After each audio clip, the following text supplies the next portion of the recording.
ನಾಯಿಗಳಿಗೆ ಬಣ್ಣ ಬಳಿದು ಹುಲಿಯಂತೆ ತೋರಿಸಿದ ಚೀನಾದ ಮೃಗಾಲಯ. ಹೌದು, ಚೀನಾದಲ್ಲಿ ನಡೆಯುವಂತಹ ಕೆಲವೊಂದು ವಿಚಿತ್ರ ಘಟನೆಗಳ ಸುದ್ದಿಗಳು ಆಗಾಗ್ಗೆ ಕೇಳಿ ಬರುತ್ತಿರುತ್ತವೆ.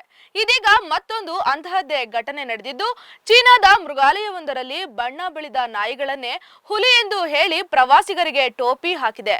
ಹೌದು, ಹುಲಿಯಂತೆ ಕಾಣಲು ಚೌಚೌ ನಾಯಿಗಳಿಗೆ ಬಣ್ಣ ಬಳಿದಿದ್ದು ಪ್ರಚಾರದ ಭಾಗವಾಗಿ ಹೀಗೆ ಮಾಡಿದ್ದು ಎಂದು ಮೃಗಾಲಯದ ಆಡಳಿತ ಮಂಡಳಿ ತಪ್ಪು ಒಪ್ಪಿಕೊಂಡಿದೆ. ಈ ಕುರಿತ ವಿಡಿಯೋವೊಂದು ಇದೀಗ ಎಲ್ಲೆಡೆ ಸಖತ್ ವೈರಲ್ ಆಗ್ತಾ ಇದೆ. ಹೌದು ವೀಕ್ಷಕರೇ, ಚೀನಾದ ಜಿಯಾಂಗ್ಸು ಪ್ರಾಂತ್ಯದ ತೈಝೌನಲ್ಲಿರುವ ಮೃಗಾಲಯವೊಂದು ಚೌಚೌ ಜಾತಿಯ ನಾಯಿಗಳಿಗೆ ಕಪ್ಪು ಮತ್ತು ಕೇಸರಿ ಬಣ್ಣ ಬಳಿದು ಇದು ಪಟ್ಟೆ ಹುಲಿ ಎಂದು ಹೇಳಿ ಪ್ರವಾಸಿಗರಿಗೆ ಟೋಪಿ ಹಾಕಿದೆ. ಈ ನಾಯಿಗಳ ವಿಡಿಯೋವನ್ನು ವ್ಯಕ್ತಿಯೊಬ್ಬರು ಸೋಷಿಯಲ್ ಮೀಡಿಯಾದಲ್ಲಿ ಶೇರ್ ಮಾಡಿದ್ದು, ಇದು ಸಖತ್ ವೈರಲ್ ಆಗಿ ಮೃಗಾಲಯದ ವಿರುದ್ಧ ಭಾರೀ ಆಕ್ರೋಶ ಕೂಡ ವ್ಯಕ್ತವಾಗಿತ್ತು.